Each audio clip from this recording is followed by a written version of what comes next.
Realize now that I didn't fully appreciate that how much of an issue it was. Yeah, that President Biden was deeply unpopular. I did realize that. And during your appearance, and you write about it, you say, everything about my appearance on The View was going well until it wasn't. And if you recall, you were here 28 days before the election.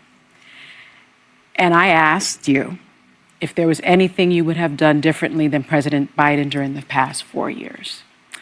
And you said, quote, there is not a thing that comes to mind, end quote. You write you had no idea, you just pulled the pin on a hand grenade. In the moment, I knew. The Trump campaign weaponized your answer against you, my question. And some, including James Carville and Jake Tapper, point to that answer as a turning point in your candidacy. Do you think that moment tipped the election? No. No. Good, because Sonny doesn't want to take the blame.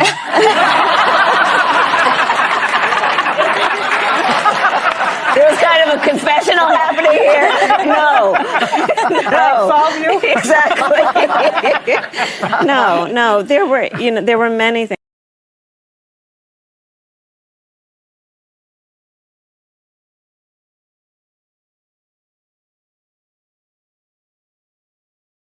The Washington Post editorial board criticized former Vice President Kamala Harris's new book and her return to the spotlight on Sunday, arguing that it was good it happened this week because the Democratic Party did not have time to waste on their former presidential candidate in 2028.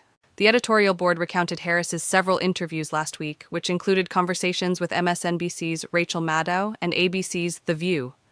The board wrote she managed to put on a book tour even less compelling than her presidential campaign. Harris offered her first major interview since leaving office to a predictably deferential MSNBC. Yet even on friendly turf, the former vice president seemed uncomfortable and inauthentic, the editors wrote. The editorial board called out Harris's explanation for skipping over former Transportation Secretary Pete Buttigieg as a possible VP pick, as well as why she refused to create distance between herself and former President Joe Biden while she was campaigning. Is Harris a brilliant political mind who simply freezes up in front of cameras? Alas, taking the time to organize her thoughts in writing doesn't help much. Indeed, virtually every page of her book, 107 Days, offers a glaring reminder of why she failed to close the deal, the editors continued. The editorial board said Harris was attempting to settle scores throughout the book and accused her of having the sort of small-mindedness that Democrats rightly knock President Donald Trump for. A once and perhaps future presidential candidate should have a better grasp on what presidential leadership sounds like, even in a self-serving memoir. Instead, Harris creates the image of herself as an A student who tells interviewers her greatest weakness is that she's just too much of a perfectionist, the board continued. And you say effectively that demographically it was too much to ask of the American people to ask them to elect you with him as your running mate. I wonder if his reaction to that, since this part of the book has come out, if you've had any reflection on that, or I guess I'd ask you to just elaborate on that a little bit. It's hard to hear. With you running as, you're the first woman elected vice president. You're a black woman and a South Asian woman elected to that high office, very nearly elected president. To say that he couldn't be on the ticket effectively because he was gay, it's hard to hear. No. That's not what I said. That he couldn't be on the ticket because he is gay. My point, as I write in the book, is that I was clear that in 107 days, in one of the most hotly contested elections for President of the United States, against someone like Donald Trump who knows no floor, to be a black woman running for President of the United States and as a vice presidential running mate, a gay man, with the stakes being so high, it made me very sad, but I also realized it would be a real risk.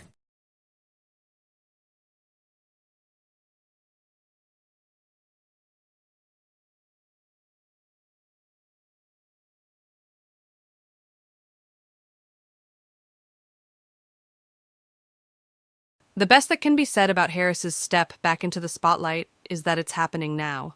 Democrats have a real shot at victory in 2028, but they won't have time to waste on someone like the former vice president, they concluded.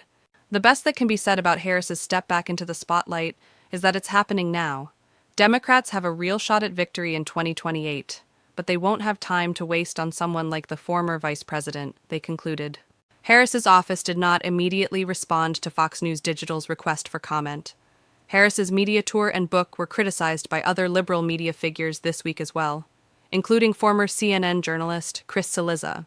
Harris's recent media tour to toot her memoir, 107 Days, has reminded me of something I think I have long known. She is simply not a very good politician, and she hasn't gotten much better over her decades in the business, Cillizza wrote in his Substack.